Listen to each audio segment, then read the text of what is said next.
Bapak Ibu saudaraku sekalian, dalam hidup ini ada area-area yang bisa tidak bisa kita perlu orang lain untuk menolong kita. Ada yang namanya blind spot. Area yang kita tidak bisa lihat langsung tapi orang lain bisa melihat. Itu sebabnya dalam hidup ini kita perlu ada satu orang minimal yang bisa menyentuh area-area pribadi kita. Orang yang tidak bisa disentuh oleh orang lain, orang yang terlalu privasi, sampai akhirnya tidak ada satu pribadi pun yang bisa mengoreksi dia, tidak bisa menegur dia, bukan bertumbuh, justru akan jatuh. Entah pendeta besar sekelas Benny Hinn, sekelas pendeta-pendeta besar lain, kalau orang-orang ini tidak punya orang yang bisa menegur dan didengar oleh yang bersangkutan, kemungkinan besar untuk jatuh tinggi sekali. Nah, itulah fungsi mentoring. Mentoring bisa juga disebut sebagai orang di mana dia bisa mendengar keluhan-keluhan kita, cerita-cerita kita. Tetapi orang yang juga bisa menyediakan bahunya untuk kita bersandar saat kita menghadapi pergumulan yang berat. Tetapi pada waktu yang sama dia seorang yang juga diberi wewenang, diberi hak untuk memukul pantat kita waktu kita melanggar atau waktu kita serong, waktu kita salah. Itulah fungsi mentor. Itu sebabnya kalau seseorang tidak punya pertanggungjawaban dalam hidup ini, dia menjadi liar. Entah itu masa kita masih remaja, kita ada orang tua ya, orang tua yang bisa negur kita, yang kita takuti, yang kepadanya kita respect. Di sekolah ada guru, di gereja mungkin ada youth pastor, guru sekolah minggu, ada pembina, pemimpin kelompok sel yang siap, yang bisa menegur kita kalau kita salah. Kalau kita tidak punya orang-orang seperti ini, kita cenderung liar, cenderung kita menjadi orang yang tak tersentuh sama sekali. Nah, kalau sudah besar, sudah berkeluarga, itu lebih susah lagi. Karena kita berpikir bahwa kita sudah mandiri, nggak punya orang tua yang langsung membawai. Sekolah sudah tidak, gereja pun kita anggap cuma sekedar saya datang, mendengar khotbah dan pulang. Orang-orang seperti ini cenderung tidak mengalami perubahan yang signifikan. Seorang pernah membuat satu penelitian di Amerika Serikat dalam satu generasi tertentu, hamba-hamba Tuhan yang akhirnya finishing well, yang akhirnya mereka bisa menyelesaikan pertandingan mereka, pertandingan iman mereka sampai akhir. Salah satu kriteria dari semua hamba Tuhan yang finishing well ini adalah dia pernah punya mentor, minimal 3-6 orang di dalam hidupnya dengan mentor yang berbeda. Dan prinsip mentoring dipakai oleh dunia sekuler, saudara. Olahraga mereka ada mentoring. Dalam dunia pendidikan, dalam dunia pekerjaan, usaha. Mereka menggunakan prinsip mentoring dengan nama-nama yang disesuaikan. Tapi justru gereja yang seharusnya diajarkan tentang pemuritan mentoring banyak tidak menggunakannya. Rata-rata gereja yang diadopsi adalah prinsip pengajaran kelas. Ini prinsip Yunani yang pernah kita bahas. Orang mendengar secara pasif, diajarin secara pasif, tetapi tidak punya tempat untuk dia mempertanggungjawabkan pengajaran yang diterimanya. Nah, Komsel semi mentor juga, di mana dia menceritakan apa yang didapat di dalam ibadah raya, di-sharingkan dan kemudian di situ dievaluasi, tapi tidak bisa detail, umum. Itu sebabnya harusnya mentoring menjadi satu lifestyle, gaya hidup dan bukan program gereja. Kalau sudah jadi gaya hidup, nanti akhirnya masing-masing punya dua kemungkinan. Kalau dia tidak mementor, dia dimentor, hanya itu saja. Kalau bisa, kalau sudah level tertentu dia mulai mementor orang lain dan pada waktu yang sama dia tetap dimentor oleh seseorang di atasnya. Kalau kita seperti itu kita sehat. Rasul Petrus mengatakan dalam 1 Petrus pasal 3 ayat 15-16, tetapi kuduskanlah Kristus dalam hatimu sebagai Tuhan dan siap sedialah pada segala waktu untuk memberi pertanggungan jawab kepada tiap-tiap orang yang meminta pertanggungan jawab dari kamu tentang pengharapan yang ada padamu, tetapi haruslah dengan lemah lembut dan hormat. Ada saatnya kita harus punya kesiapan kesiapsediaan mempertanggungjawabkan pengharapan kita, iman kita, hidup kita kepada seseorang. Sejak kapan? Kalau sedini mungkin. Saya berharap di kelas-kelas sekolah minggu mulai kelas besar itu sudah mulai diplot. Orang-orang ini harus punya mentor-mentor yang bisa mengawasi perjalanan rohaninya, kuliahnya, sekolahnya, hubungan dengan orang tuanya. Sehingga mereka tidak liar dan punya tempat pertanggungjawaban. Ya mungkin semi mentor dulu. Tapi lama-lama nanti mulai masuk mentoring yang aktif. Nah mulai masuk remaja, mulai masuk pacaran udah mulai di mentor. Setiap orang yang sudah serius pacaran harusnya sudah mulai menemukan mentornya. Di sini saya harapkan seperti itu. Di sini saya mulai tanya nih siapa-siapa yang pacaran. Ayo kamu ketemu cari mentor kamu, saya kasih kebebasan. Kamu cari mentor. Kalau enggak kemungkinan jatuh itu besar sekali. Yang pacaran kemungkinan jatuh besar sekali. Saudara yang mulai masuk ke dunia usaha, saudara bisa juga cari mentor yang baik di sana. Pastikan itu sesuai dengan bidang, sesuai dengan kriteria mentor yang kemarin saya bahas. Mentor setidaknya harus memiliki 2 kriteria yang saudara harus bisa lihat. Yang pertama, dia harus jadi teladan. Lihat hidupnya, lihat pekerjaannya, lihat keluarganya, lihat kerohaniannya, dilihat. Kalau saudara mau minta di mentor dari dunia misalnya pacaran, ya pastikan mungkin dia sudah menikah atau pacarannya benar. Pacarannya nggak benar, so minta di mentor sama dia, pacaran rusak, sama-sama rusak nanti. Kalau mentor keluarga, lihat keluarganya benar. Kalau mentor rohani, bicara mengenai kualitas kerohaninya, saat teduhnya, hubungan dengan Tuhannya, pelayanannya, saudara cari mentor yang saudara tahu, saudara lihat hidupnya, memang benar. Orang ini lurus, aku mau di mentor sama orang ini. Kalau keluarga, ya saudara lihat keluarganya benar. Aku mau dimentor sama orang ini. Gak apa-apa, tawarkan diri buat kesepakatan nanti pertemuannya. Kalau enggak, cenderung saudara akan liar. Itu teladan. Yang kedua, mata Barnabas. Mata Barnabas artinya seorang yang bisa melihat kekuranganmu tapi nerima kekuranganmu. Jangan cari mentor yang kaku, sedikit kamu punya salah langsung digorok. Tanda kutip ya. Langsung dieksekusi mati. Orang yang oke, gak apa-apa sini. Bukan berarti dia kompromi, toleran dengan dosa. Bukan, tapi dia menyediakan satu ruangan seolah-olah kamu boleh salah. Dan kamu boleh cerita kesalahanmu dan kamu ditolong di situ. Bukan dihakimi. Cari mentor seperti itu. Nah sebaliknya, kalau kita seorang mentor, kita mau cari seorang murid ada beberapa kriteria. Yang pertama, dia seperti gelas kosong. Dia harus belajar, orang yang haus belajar. Jangan cari murid yang sok pinter. Cari murid orang yang mau dimentor, mau mengosongkan diri. Nah repot kalau kita mau cari ketemu sama murid, ketemu sama minti, ketemu sama orang yang dimentor sok pinter. Susah. Semua yang disampaikan mental lagi. Kenapa? Karena dia merasa sudah tahu. Nah repot kan. Kalau orang merasa sudah tahu ini repot. Walaupun merasa sudah tahu tidak sama dengan tahu. Dia hanya sok tahu. Nah orang sok tahu ini sombong biasanya. Karena dia merasa sudah tahu. Kalau sudah jadi murid, jadi minti, saudara harus mengosongkan diri. Saudara harus datang kepada mentor dan berkata, tolong mentor saya. Di mana? Sesuaikan kesepakatannya. Ya saya mau di area ini. Saya itu susah banget ya disiplin ya. Bangun saya siang, tidur saya pagi. Bangunnya siang, tidurnya pagi. Sarapan saya jam 3 pagi. Itu sarapan siang loh. Sarapan loh. Itu jam 3 sore maaf. Jam 3 sore itu baru sarapan. Bangun jam 11 siang. Tolong mentor saya. Nah, kalau sudah minta tolong di mentor ada kesepakatan. Oke, kalau begitu saya tegur kamu siap ya. Saya tolong kamu siap ya. Walaupun tadi mentor itu salah satunya adalah orang yang diperbolehkan memukul pantat kita waktu kita salah. Nah ini yang gak enak nih. Beberapa dari antara saudara yang mentor sama saya sudah saya kasih pengertian di awal. Saya diizinkan loh yang menegur kamu. Kalau kamu gak izinkan saya negur kamu dari sekarang gak usah mentor sama saya.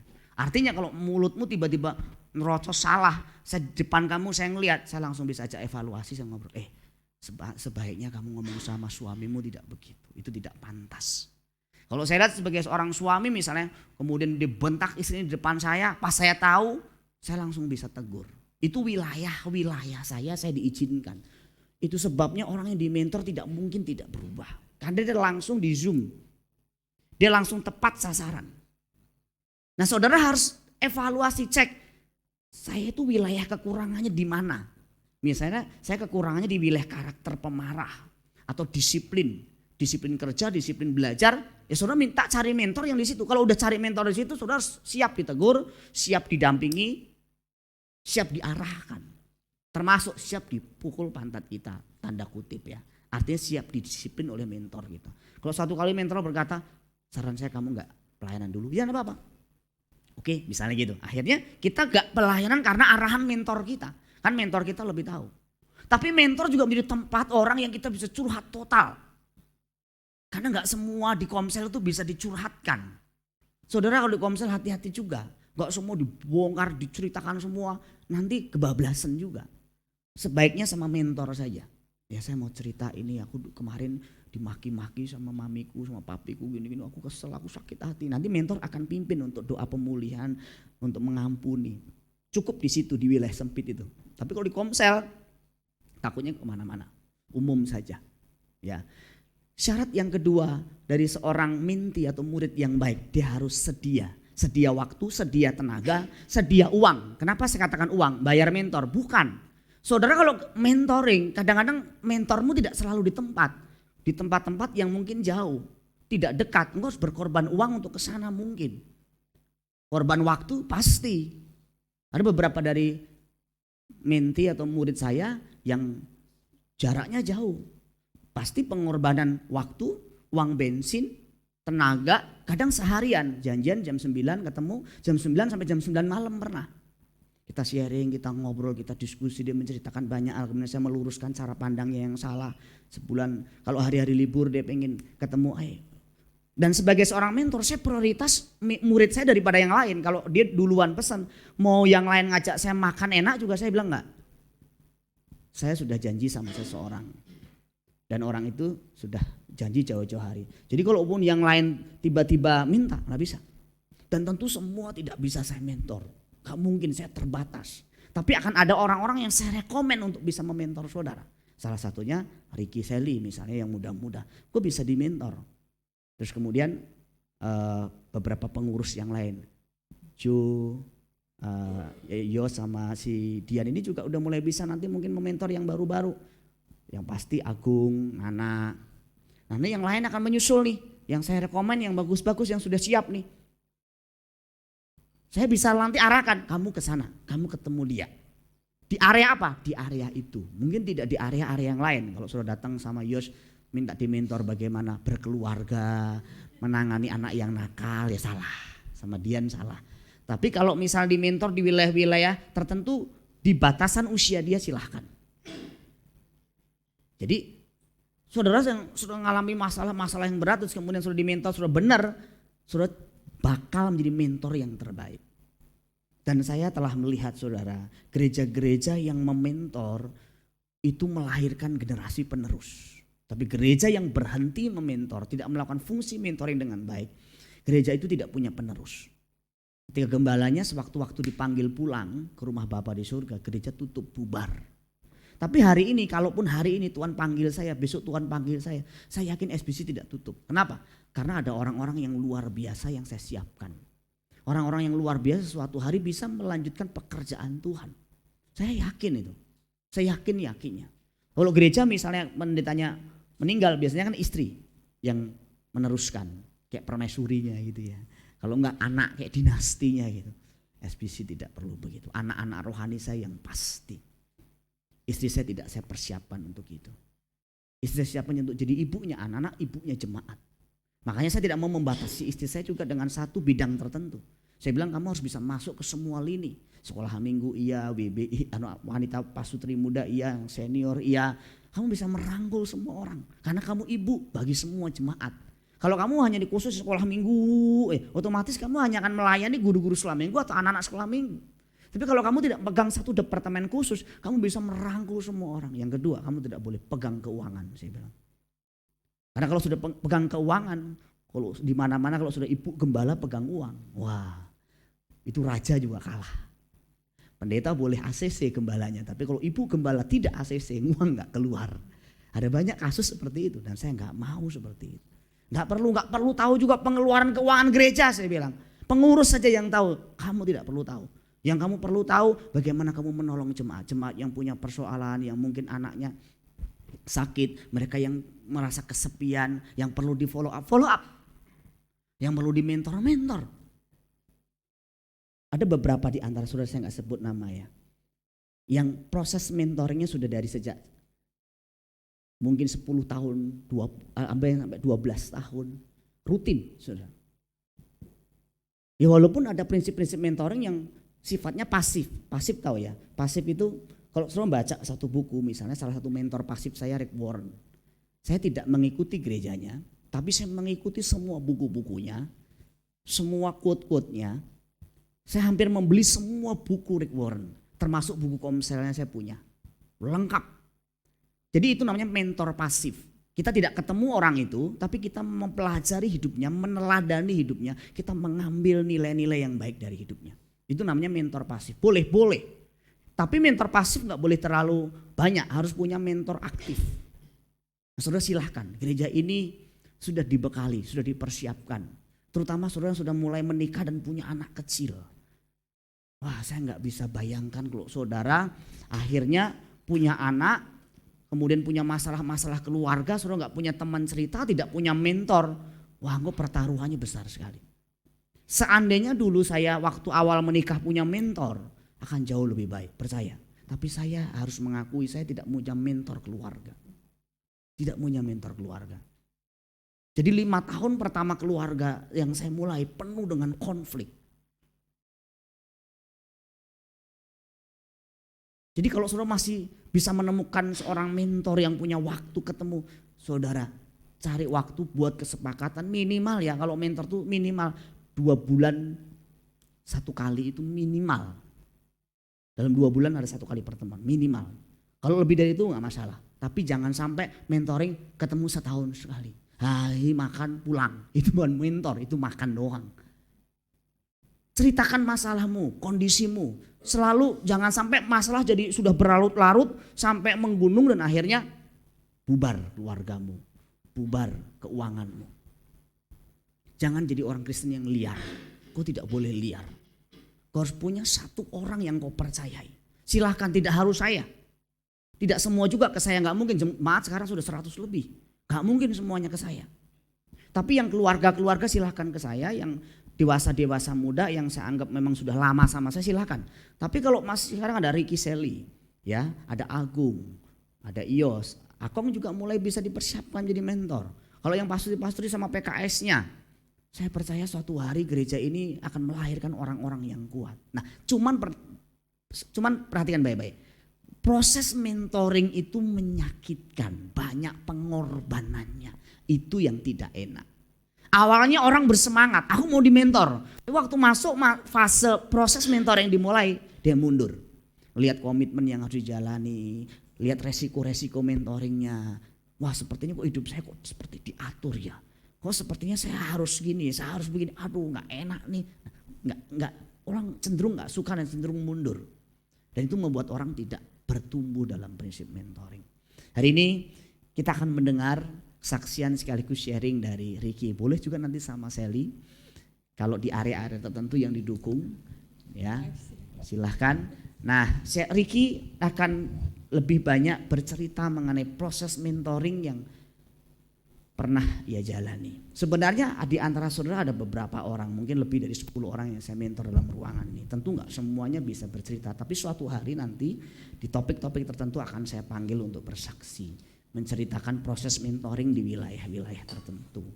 Ya, tapi Ricky Sally salah satu produk mentoring yang baik, yang bisa diceritakan pengalaman-pengalamannya, proses-proses menyakitkannya, hasilnya. Nah, kita bisa dengar. Ya tentu nanti waktu kita dengar, kita bisa mengambil sari-sarinya. Mana kira-kira yang aku bisa terapin. Aku ini kayaknya belum mampu nih, gak masalah. Tapi nanti ada area-area tertentu, ini sepertinya saya bisa nih yang begini-begini. Kok saya kayak gini, kok saya gak selama ini, oh ternyata saya gagal dalam proses mentoring karena saya gak seperti itu. Harusnya saya seperti itu. Dan hal-hal seperti ini nanti bisa kita pakai di dalam persiapan untuk kita mentoring. Kita berikan tepuk tangan dulu dong buat Ricky. Silahkan hambanya. Serem banget hambanya. Agung hambanya. Shalom. Ya, terima kasih atas kesempatannya. Sebenarnya saya nggak mau berdiri di sini ya, bawakan kesaksian. Tapi karena mentor saya sudah, Ki maju, ya jadi saya harus nunduk aja. Saya ini sebenarnya basicnya yang sudah mendengar kesaksian saya kan hidup saya dulu hancur ya. Sebenarnya saya bisa sampai sejauh ini adalah saya hasil produk mentoring gitu. Dari berkat seorang mentor, saya dimentor, saya ini produknya. Walaupun produknya belum jadi banget, masih dalam polesan. Tapi sudah sedikit berbentuk lah, ya sedikit lah lumayan lah ya daripada masih jadi bahan gitu. Mentoring ini membantu saya untuk berubah gitu. Tadi kan poin pertama adalah maksudnya mentoring itu sangat bermanfaat untuk mengarahkan hidup orang. Jadi terarah gitu hidupnya. Nah, kita perlu seorang mentor gitu yang melihat blind spot tadi tuh, sisi kekurangan kita, sisi hal-hal yang kita nggak sadar sebenarnya kita itu punya banyak sekali kekurangan gitu. Dan mentoring ini yang membuat saya berubah, bertumbuh, mengalami pengalaman-pengalaman rohani yang bahkan saya dulu sendiri aja nggak mengira gitu saya bisa sejauh ini gitu. Dan saya sendiri mengucapkan terima kasih tentunya untuk Kak Wardo, Bapak Gembala yang telah mementor anak yang brengsek. Wah, dulu itu saya brengsek banget gitu. Jadi kayak nggak ada harapan lah hidupnya. Dan saya pun nggak mencita-citakan dulu bisa ke gereja gitu. Saya dulu punya cita-cita itu pengen rusak serusak-rusaknya gitu. Jadi itu kebanggaan lah. Tapi bisa berdiri di sini ngomong begini, saya juga bingung gitu ya berkat mentoring. Mentoring ini bermanfaat bagi saya. Dan cerita pendeknya itu saya permulaan mentoring saya dengan Kak Wardo itu karena saya punya suatu masalah. Dari karena masalah saya menemukan mentor saya gitu. Jadi dulu itu saya di gereja yang lama saya itu saya kan punya PKS. Ya itu mentor saya juga gitu ya. Itu PKS. Jadi saya punya masalah gitu dulu dengan mantan pacar saya. Bukan istri saya yang sekarang ya. Jadi itu saya diselingkuhin lah gitu. Diselingkuhin. Wah sakit lah ya pasti ya. Diselingkuhin dan punya masalah gitu. Akhirnya saya cerita ke PKS saya gitu. Singkat cerita pokoknya dibawa ke karena kan Kak Wardo dulu youth pastor gitu ya. Saya kan masih youth. Jadi dibawa ini punya problem nih Ricky, problemnya begini kayak di pengadilan gitu ya. Nah tuh mentor 2, 3, saya di situ sama mantan saya. Ini problemnya begini, akhirnya dibedah. Di situ dikasih saran, maksudnya ya kamu break dulu lah, sama-sama cari Tuhan dulu gitu. Ya udah saya ikutin tuh arahannya. Ikutin arahannya ya singkat cerita karena masalah lah saya nggak usah ceritakan nanti besok baru selesai nih panjang kisahnya. Singkat cerita karena masalah saya ketemu dengan Kak Wardo. Nah, singkat cerita akhirnya saya saya ceritakan bahwa karena mentoring itu juga karena punya problem dan dia mantan saya itu menceritakan bahwa ketahuan gitu selingkuh ya dengan teman sekantornya gitu ya. Dan wah sebagai cowok kan nggak senang pasti, nggak senang pengen saya hajar gitu ya. Apalagi baru ke gereja. Emosinya apanya semua pasti gitu. Tapi karena saya bercerita ke mentor saya gitu PKS yang dulu, dia memberikan nasihat juga tuh yang saya ikuti. Udah ampuni Ki, buat apa kamu kan sudah gereja, murid Tuhan. Kamu juga sudah diampuni begini-begini kamu harus ampuni. Jadi saya harus gimana nih? Saya nggak tahu gimana-mana kan. Saya cuma iya aja. Ya udah coba kamu temui dia. Saya temuin loh. Saya datang ke kantornya saya temuin orang itu. Terus saya langsung katakan, saya tahu kamu telah selingkuh dengan pacar saya dan saya mengampuni kamu. Wah saya juga kalau sekarang ngebayangin ya, hebat juga ya. Hebatnya bukan sayanya gitu. Karena berkat mentoring itu loh, arahan dari seorang mentor yang mau mengarahkan mentinya itu untuk muridnya itu untuk hidup benar. Ya ikut itu aja. Saya juga kadang-kadang berpikir, dia dulu baru bertobat bisa ya ngampunin orang sampai kayak gentleman gitu. Datang ke orangnya, harusnya kan ditabuk gitu ya, kalau orang-orang dunia udah ditabuk dibacok tuh orang gitu. Tapi saya belajar, iya ya bisa sejauh itu berkat the power of mentoring. Dan nextnya akhirnya saya, ini ceritanya ini saya kayak murid Tuhan Yesus yang dulu dimentor sama Yohanes, terus pindah ke Tuhan Yesus. Dulu kan dimentornya sama PKS saya yang dulu, akhirnya pindah ke Kak Wardo, diajak tuh, ayo Ki ikut pelayanan sekolah. Jadi setiap hari Sabtu kalau nggak salah ya, ada pelayanan sekolah. Bukan Sabtu doang ada. Dulu pelayanan sekolah itu hampir seminggu itu 3 kali kalau nggak salah. Jadi ikut terus tuh. Pelayanan ikut aja, saya juga nggak ngerti apa-apa, orang Kristen baru kok. Pokoknya ikut aja pelayanan, melihat gitu, cara Kak Wardo itu melayani, membawakan sharing ini gini. Akhirnya ya singkat cerita saya ikut pelayanan, terus di mentor secara khusus kan, bahkan diarahkan gitu. Singkat cerita akhirnya saya putus gitu. Dan dalam pementoran itu ditanya dan diarahkan gitu sama Kak Wardo, ya lebih baik kamu gak usah pacaran dulu gitu. Ambil waktu kamu untuk mendekatkan diri sama Tuhan. Jangan sampai kan kamu jatuh juga. Dulu kan saya jatuhnya di area seks, free sex gitu ya. Jadi jangan sampai kamu jatuh di area tersebut. Wah, kalau saya kan dulu putus pacar seminggu udah punya lagi gitu. Susah juga gitu ya. Tapi berkat arahan seorang mentor itu saya punya kekuatan gitu dan punya apa ya?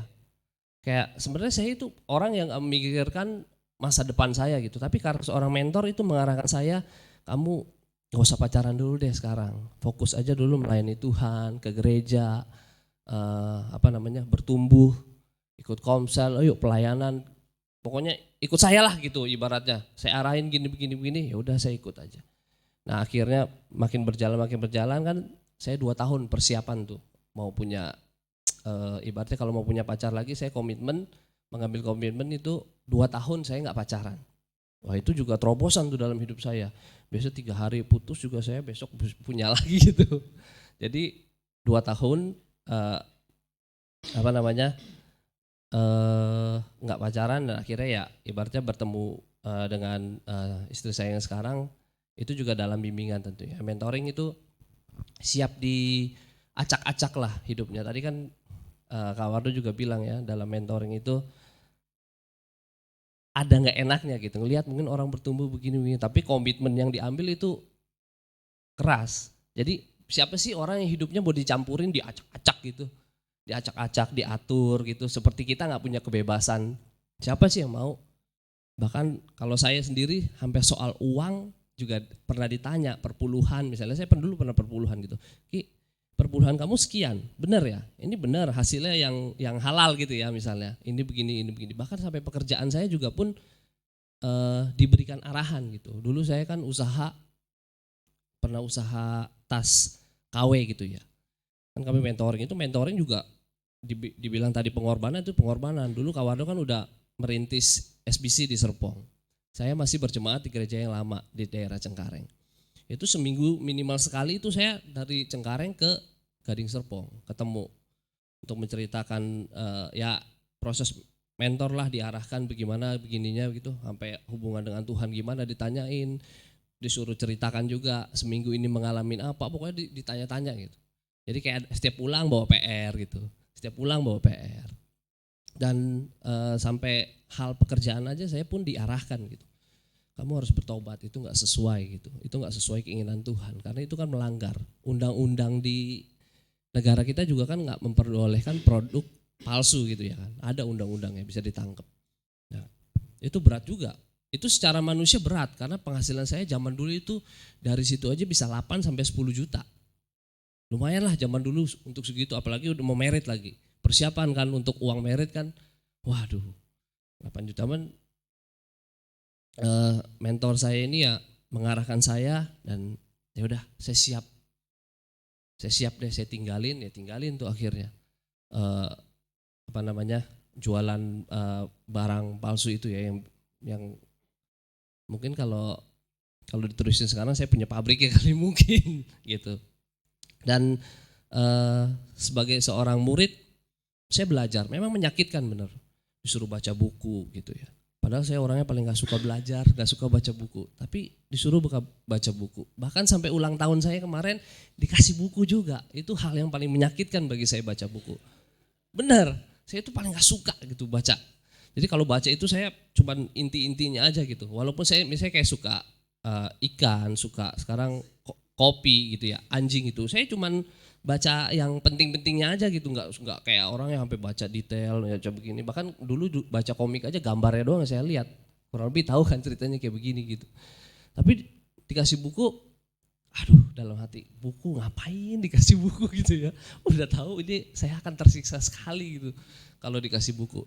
Tapi sebagai seorang murid saya baca. Dia kadang ngomongan di depan bercanda gitu, oh saya nggak bakal baca. Itu sebenarnya di rumah saya baca loh. Walaupun pelan-pelan ya 1 lembar. Walaupun begitu sambil baca kayak pengen nangis gitu. Kapan nih kelarnya, bukunya tebel segini. Saya pengen bakar, saya pengen buang gitu. Tapi saya ada waktu senggang di rumah itu saya baca. Walaupun kadang 1 hari 1 lembar gitu. Entah 3 hari lagi baru baca. Tapi saya perjuangan untuk membaca gitu. Menghargai mentor saya yang memberikan saya buku untuk saya punya ilmu, untuk punya pengetahuan juga dalam pertumbuhan rohani saya. Ya memang hidup saya dalam mentoring itu diacak-acak. Bahkan ketika saya kenalkan Sally ke Kawardo ini, itu di rumah sakit. Jadi kan pada cerita tuh dulu selang-selang ya Kawardo, selang kayak mayat begitu ya. Nah itu saya lagi jenguk. Dan saya bawalah calon saya kenalin gitu. Kak ini calon saya, kenalin Sally. Oh, kok kamu mau sama Ricky? Jangan percaya ya, dia ini brengsek. Nah mungkin kali di sini nggak ada tuh ya yang pernah diomongin begitu. Nggak pernah diomongin, ya misalnya di sini Iyo sama Dian. Misalnya ya udah di mentor, ayo nikah kapan 2-3 tahun lagi. Lah saya malah dibilang begitu, mungkin nggak ada yang dibilang jangan percaya sama Ricky. Orang mah begitu saya kenalin, oh iya Ricky anaknya baik, minimal begitulah. Udah berubah dikit gitu ya. Ini nggak ada. Jangan percaya ya saya sama Ricky ini buaya, dia ini brengsek. Jadi kamu hati-hati sama dia. Cuman begitu doang nasihat. Ya maksudnya itu kan guru melihat anak muridnya itu dulu punya masa lalu yang masih dalam perjuangan untuk memenanginya gitu. Jadi itu nasihat yang baik. Nasihat yang baik untuk saya juga, untuk Sally waktu itu sebagai calon saya, yang baik untuk saya. Jadi hidup saya itu digerecokin. Masalah keuangan, pekerjaan saya tadi digerecokin. Masalah memperkenalkan dia sebagai calon istri juga digerecokin ya. Mengeluarkan waktu, tenaga juga dari Cengkareng ke Gading Serpong ini ya lumayan kan. Perlu tol, perlu bensin, saya perlu uang juga, misalnya ketemu di SMS kan saya yang bayarin gitu. Masa udah di mentor yang bayarin gurunya, mentornya, mentinya, malah pesen banyak-banyak gitu kan nggak mungkin. Pasti kan kita bawa persediaan, ya kita bayarin lah misalnya kopi, makan ini, makan ya. Bukan nanti misalnya ada orang yang mentor sama saya nggak mengharapkan dibayarin juga ya, bukan begitu. Cuman kan sebagai bentuk ini ya, bentuk apa namanya, penghargaan, penghormatan gitu, yang selayaknya gitu. Ya seperti itu. Kita berkorban juga waktu, tenaga, uang tadi. Belum lagi di disiplinnya, di hukumnya, masukan, diberikan arahan hidup gitu ya. Bahkan saya ingat dulu, saya ini tipe orangnya minder gitu ya. Jadi untuk berbicara di depan orang itu satu hal yang mustahil lah. Maksudnya saya nggak pernah berpikir tuh bisa berbicara di depan orang. Jadi saya tipenya minder gitu, bener-bener minder. Mau ngobrol sama orang aja yang baru kenal gitu, misalnya baru kenal sama Awi gitu ya. Susah, mau ngomong apa, nggak ada terbesit sedikit pun. Kalau ada orang kan yang gampang ya, kayak Ronald kan orangnya gampang tuh ketemu orang baru. Wow, yuk makan yuk, ngopi yuk. Wah kalau saya itu perjuangan yang sulit banget gitu, apalagi sampai untuk berbicara di depan sini gitu. Nah seorang mentor ini yang kata kasarnya itu menjorokan, tapi itu mendorong untuk suatu hal yang baik. Jadi saya dulu pernah disuruh kesaksian di depan 1.000 orang. Itu pertama kali saya kesaksian tentang hidup saya di depan 1.000 orang. Yang gak rebah juga sih orangnya, saya mau rebah malah saya udah gemeteran. Iya, di sekolah kan pelayanan sekolah gitu. Ayo Ki, kamu kesaksian ya. Waduh, pengen menolak gitu ya. Ya pasti saya, oh janganlah begini, pasti kan begitu kan. Setiap orang kalau ditunjuk juga begitu. Ah yaudah deh. Ya udah kesaksian cerita begini. Bahkan disuruh sampai hari ini disuruh ke depan sini juga ya udah nurut aja deh. Bahkan jadi seorang WL juga mana pernah saya gitu, orang suara fals begini disuruh jadi WL, ya itu semua berkat dorongan. Karena seorang mentor itu melihat bahwa mentinya, muridnya ini pasti punya kelebihan, punya kapasitas gitu ya, bisa melihat hal-hal yang dalam hidup kita itu kita nggak bisa lihat. Kekurangan, kelebihan, dia bisa lihat. Dia bisa mengarahkan, dia bisa mensupport. Saya dulu pertama kali disuruh sharing khotbah gitu, dulu kan pertama kali di sekolah gitu ya, ayo kamu mau sharing temanya begini. Wah, saya juga nggak percaya diri. Tapi seorang mentor itu menguatkan saya gitu. Kamu tinggal bercerita aja apa adanya tentang hidup kamu yang udah diubahkan gimana gitu ibaratnya. Ya udah, saya sebagai orang yang minder itu ya nggak mungkin percaya diri gitu untuk ngomong sharing walaupun di depan anak SMP ya. Waduh, tetap aja ngomong di depan anak SMP juga. Kan nggak mungkin saya cuma ngomong, hei kamu PR dikerjain belum? Ya udah selesai gitu, nggak mungkin. Pasti kan ada topik, karena kan ada pembimbing yang lain yang melihat saya gitu. Ya dari kekuatan, dari kata-kata kekuatan dan kepercayaan yang diberikan itu saya akhirnya yaudah maju deh, hajar deh gitu. Berani aja gitu, mau nanti masalah bagus sharingnya atau enggak, ya itu kan nanti akan dievaluasi lagi gitu ya. Dan pementoran ini juga sangat menolong saya gitu dalam hal juga ketika kami bimbingan pranikah sudah mau nikah gitu, itu juga diarahkan tuh ya nanti udah mau mulai nikah jaga ya makin gini, jangan mentang-mentang udah mau nikah bablas gitu pergi bareng apa nginep bareng, enggak, itu diatur tuh, bahkan gak usah ketemuan dulu kayak dipingit gitu ya, itu kan untuk mencegah hal-hal yang tidak diinginkan. Kalau bisa begini ini begini ribet, pokoknya ribet.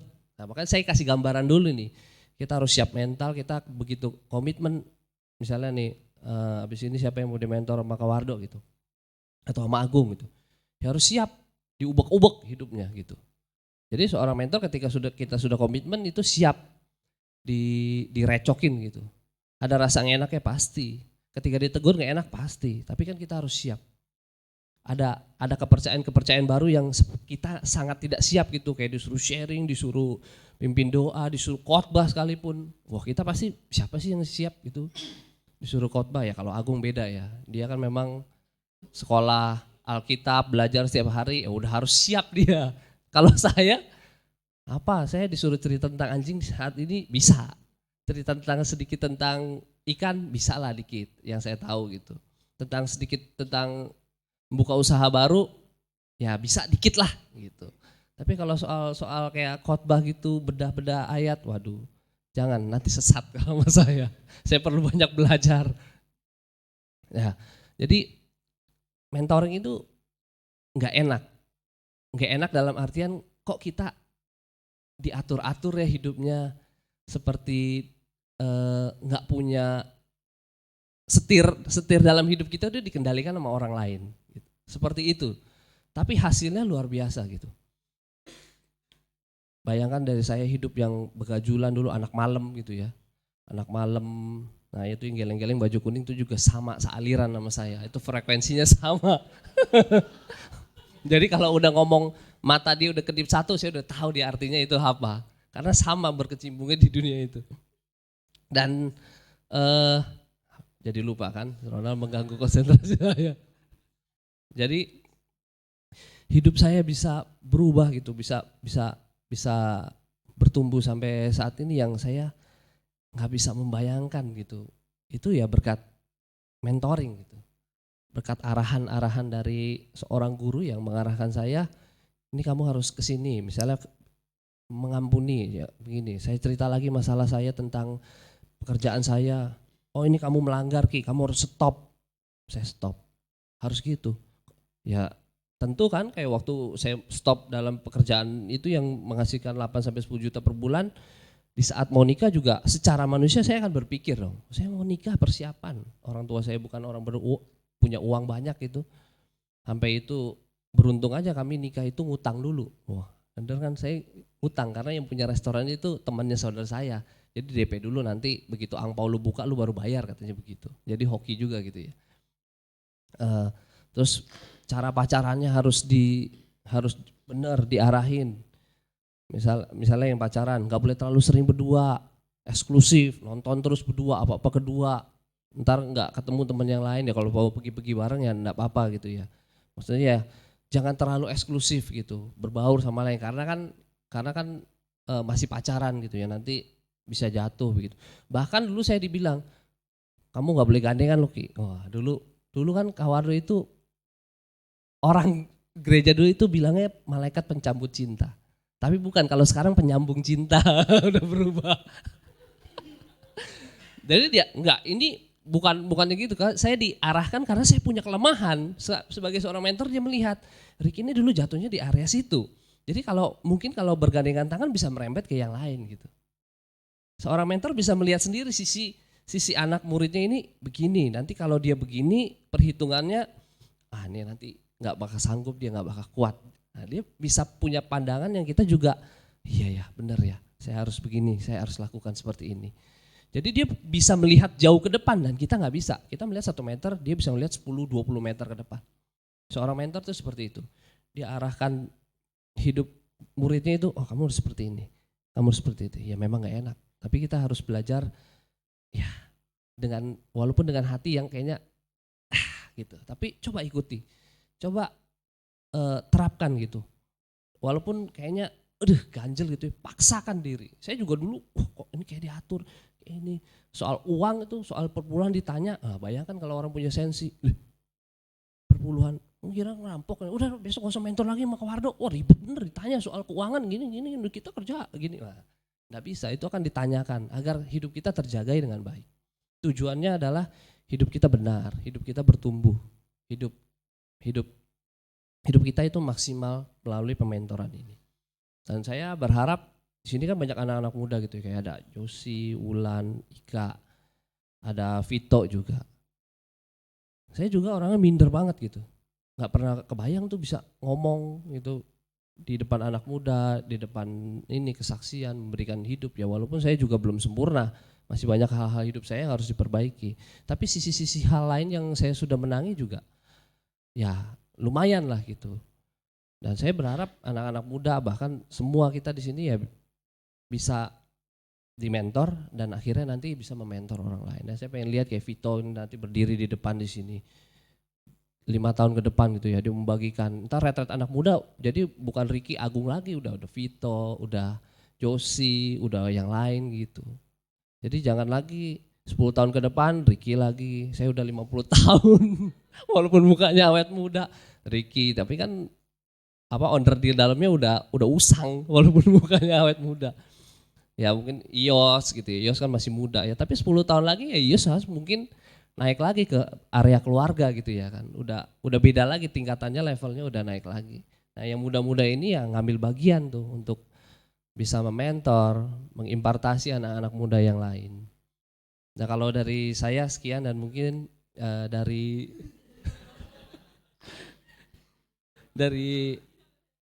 istri saya.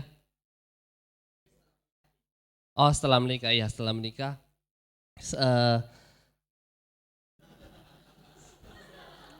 Enggak, saya menikah dengan Sally adalah saya yang beruntung gitu, bukan maksudnya ya saya siapa sih dulu itu, hidup saya udah, bahkan ketika saya pacaran sama dia itu saya ceritakan apa adanya loh, dulu saya begini loh. Nah, dia jadi bahan pertimbangan, hampir aja nggak jadi. Mau ya? Maksudnya pacar terus calon suami, ya pasti kan jadi pertimbangan dong. Calon suaminya sudah free sex, ke diskotik, pakai obat begini, begajulan begini. Itu jadi pertimbangan juga loh.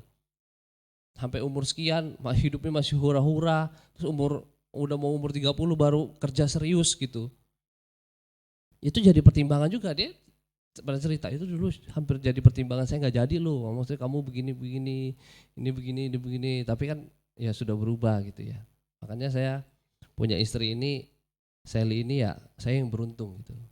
Beruntung ya, apalagi saya punya banyak kekurangan, temperamen apa marah, waduh dia udah paling mengerti deh. Pokoknya kalau saya udah marah dia diem aja gitu. Jadi ya setelah nikah pun kami tetap dimentor bagaimana menjalani pernikahan, bagaimana mendidik anak, bagaimana menjalankan hubungan suami istri yang benar lah gitu, dan belajar juga terus menghidupi nilai-nilai dalam keluarga. Ya kami selama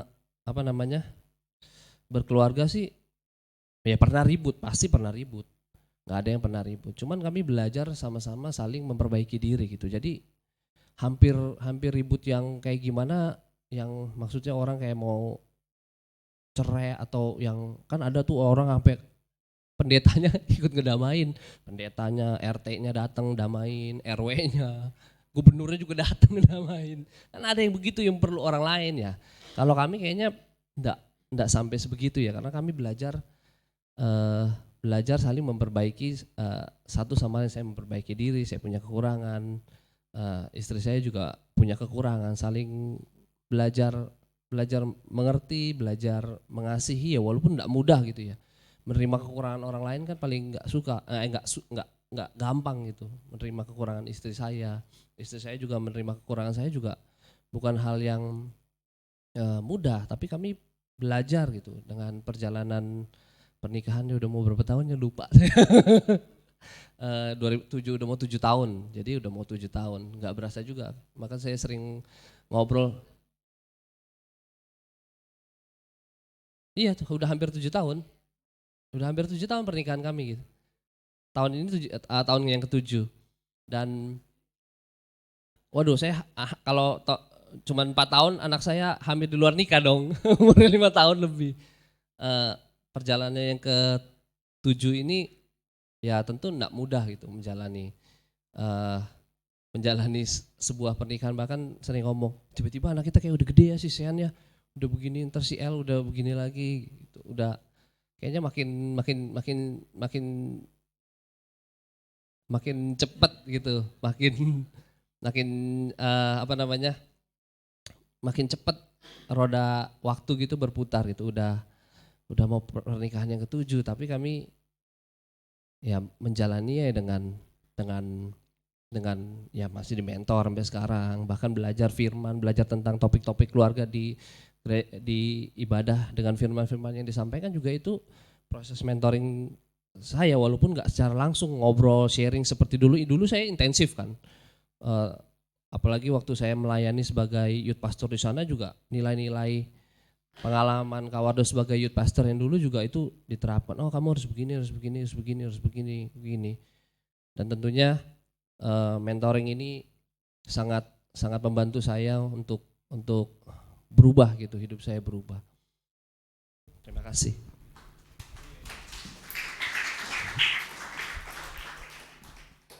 Ada yang mau dimentor?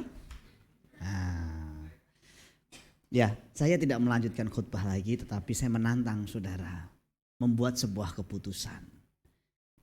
Doa malam ini bergumul, temukan mentor saudara. Tapi juga temukan kekurangan-kekurangan saudara. Kira-kira mau di wilayah mana, di area mana.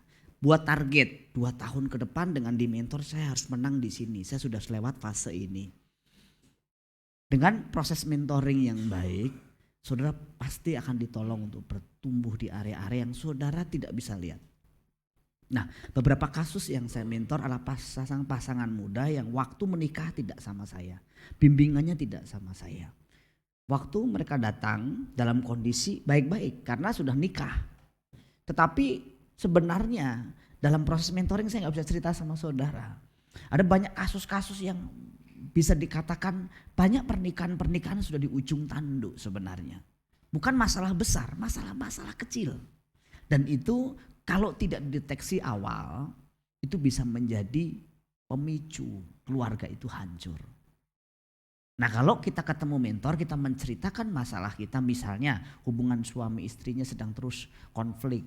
Ada masalah-masalah yang tidak terselesaikan. Kalau itu diceritakan langsung ada solusi. Tapi kalau nggak diceritakan terus diam, pisah ranjang, saling diam, jangka panjang, saling menyakiti, ngomongin nyelekit orang Jawa bilang.